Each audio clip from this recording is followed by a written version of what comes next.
세계 최고 두뇌 최대 부호 성공 집단을 탄생시키는 유대 솔로몬 탈무드 제 123장 토라의 진리가 있다. 오늘까지 이어지는 아브라함의 시련. 그 땅으로 가거라 라고 한 야훼의 명령은 오늘날에도 살아있으며 대부분의 유대 현자나 학자들은 이것을 모든 유대인에게 한 종교적 명령으로 보고 있다. 그 땅이란 그날그날의 현실 생활 속에서 향해 가야 하는 땅이다. 인간의 손이 닿지 않는 어딘가를 신비적인 약속의 땅으로 추상화해서는 안 된다. 아브라함은 오늘날 이스라엘로 돌아오는 그의 자손들이 겪었던 이민의 괴로움을 그때 낱낱이 경험했을 것이 틀림없다. 하느님의 선택받은 백성답게 아브라함이 통과하지 않으면 안 되었던 시련이 10가지 있었다고 한다. 그 첫 번째가 그 땅으로의 이주이다. 그것이 첫 번째 시련이었다는 것은 긴 여행이라는 그 자체의 고생탄만은 아니다.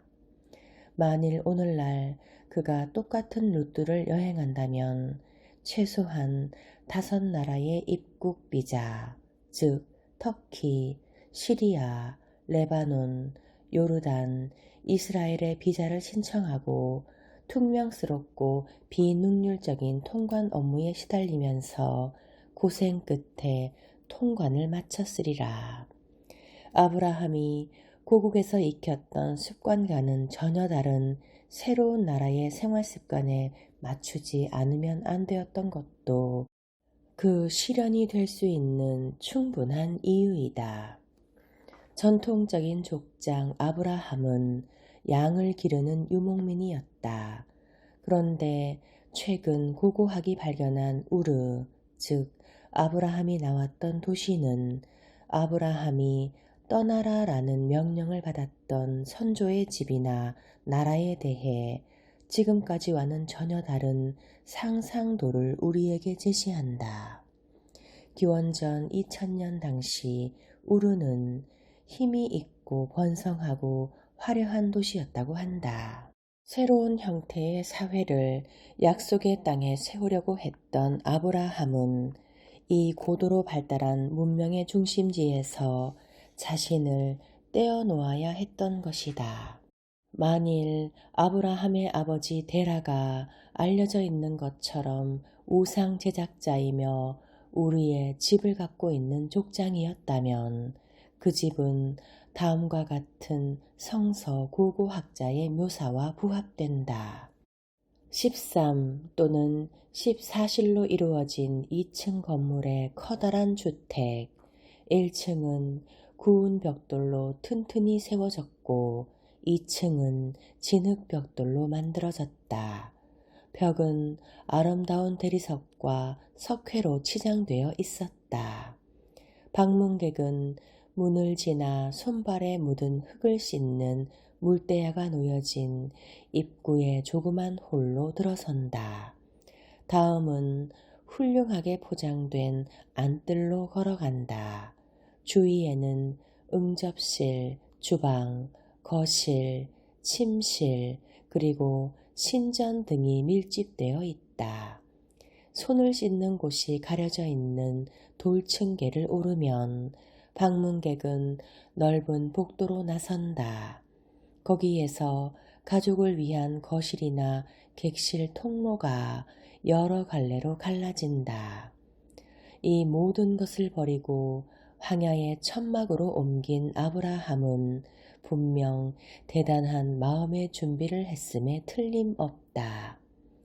대도시의 문화생활을 즐길 기회를 버리고 얼마 동안 히브리어 학교에서 시간을 보내고 그 다음에는 시골에 익숙하지 못한 복잡한 종교 생활에 들어가게 되었으리라. 약속의 땅으로 간다는 것은 아브라함에게는 분명히 즐거운 여행이 아니었다. 그러나 그는 불평 없이 그 어려움을 헤쳐나갔다. 왜냐하면 아브라함은 아버지의 집을 떠나 하늘에 계신 아버지의 집으로 옮기지 않을 수가 없었는데 그것은 이스라엘 땅에서만 실현할 수 있다는 것을 자각했기 때문이다. 인생 최고의 지혜. 돌로 변한 새. 모든 사람들 가운데 가장 현명했던 솔로몬 왕은 공중에 날아다니는 새나 숲속의 짐승이나 마당에 있는 가축이나 바닷속 물고기의 말을 알아들었다. 어느 날 그가 청명한 하늘과 밝은 햇볕을 즐기면서 신전 안에 있는 왕궁 입구에 앉아 있었다. 그때 그 앞에 새 2마리가 즐겁게 지저귀며 속삭이는 소리가 들려왔다. 왕이 올려다보니 한 마리가 자기 짝에게 물었다. 여기 앉아있는 이 사람은 누구지? 이분은 그 명성과 이름이 온 세상에 가득 찬 왕이셔. 암컷이 대답했다. 그리고 그 새는 깔보는 투로 말을 이었다. 사람들은 그를 강력하다고 하지. 그의 능력이 이 모든 왕궁과 요새에 어떻게 미치지? 어디 내가 한번 날개를 펄럭이며 이것을 순식간에 넘어볼까? 짝은 그를 격려하며 말했다. 네가 말을 실천에 옮길 힘이 있다면 너의 용기와 능력을 한번 보여봐. 그들의 대화를 놀란 표정으로 듣고 있던 솔로몬 왕은 그 새에게 이리 오라고 손짓하고는 그가 허풍을 떠는 이유가 무엇인지 물었다. 새는 겁이 나서 벌벌 떨며 그 막강한 왕에게 대답했다. 나의 주 왕이시여, 당신의 사랑과 친절로 저를 용서해 주십시오. 저는 무익하지만 당신께 아무 악도 끼칠 수 없는 가련하고 힘없는 새입니다. 제가 그렇게 말한 것은 단지 제 아내를 즐겁게 하여 그에게 뽐내기 위함입니다. 이 말을 들은 솔로몬 왕은 혼자서 웃고는 새를 짝에게 놓아주었다. 그러는 동안 지붕 위에서 자기 짝을 기다리고 있던 암컷은 왕이 왜 그를 불렀는지 궁금해서 견딜 수가 없었다. 마침 그가 돌아오자 암컷은 흥분한 목소리로 물었다. 왕이 무슨 말을 하였소? 수컷은 자부심으로 가슴을 부풀리며 대답했다. 왕은 내 말을 알아듣고는 내 말대로 자기 궁전을 파괴하지 말아달라고 신신당부를 하더구만.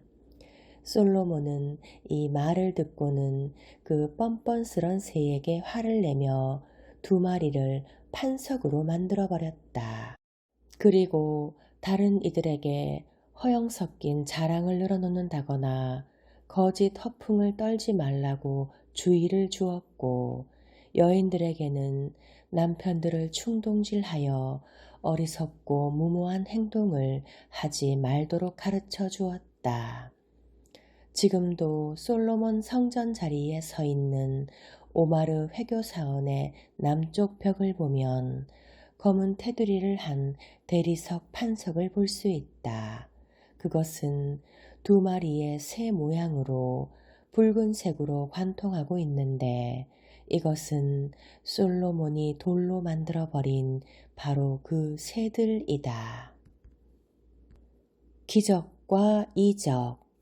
적대 진영에 속한 2사람의 제자가 기적을 일으키는 자기들의 랍비에 대해 허풍을 떨고 있었다. 한 제자가 말했다.